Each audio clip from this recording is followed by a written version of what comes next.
আজি ভিডিঅ'টো কাপোৰ চিলাইৰ পৰা আৰম্ভ কৰিছোঁ। কাপোৰ চিলাইছোঁ ৰাতিপুৱা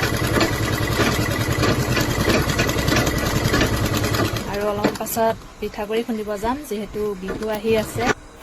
তাৰ পাছত গাহৰি দানা বনাই ল'লোঁ, ইয়াত দেখিছেনে। আৰু ইফালে খৰি মই দেখুৱাইছিলোঁ যে আগৰ ভিডিঅ'ত, খৰি ফালি থৈ দিয়া শুকাই থৈ দিছোঁ। ইফালে আকৌ ভাত বনাই থৈ দিছোঁ গাহৰিৰ কাৰণে, যিহেতু দানা লাগিব।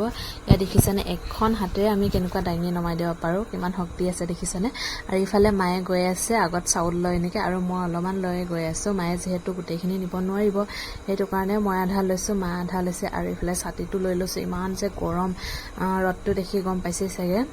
এতিয়া গৈ আছোঁ মই, আৰু বতাহটো দিছে একদম, ছাতিটো টানি লৈ যাওঁ কৰিছে। যিহেতু মই ছাতিটো লৈ এনেকৈ এখন হাতে মোবাইল ধৰি আছোঁ, এখন হাতে চাউল আৰু ডলা লৈ আছোঁ, সেইটো কাৰণে মানে ছাতিতে উল্টি খাই যাব খুজিছে। ইফালে ফাইনেলি আহি পালোঁ, ধুমাধুমকৈ খুন্দিছোঁ। মানে ঢেঁকীৰ বহুত আজিকালি কম দেখা পোৱা যায়, আমাৰ গাঁৱত কিন্তু এঘৰে আছে এইখিনিকত। আৰু আহি পাই এয়া দেখিছানে, নাৰিকল পূৰা ৰুকাতহে লাগি আছোঁ। আৰু নাৰিকল মানে ইমান সৰহ মই কাটি লৈছোঁ যে, এয়া চাওকচোন। নাৰিকলখিনি কাটি মেলি লৈ ধুমাধুমকৈ পিঠা বনাবলৈ আহিলোঁ। শুকান পিঠা বনাই আছোঁ মই।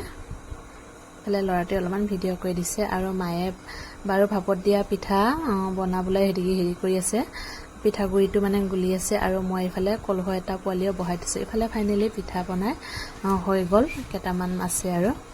এয়া নাৰিকল, ইফালে পিঠা।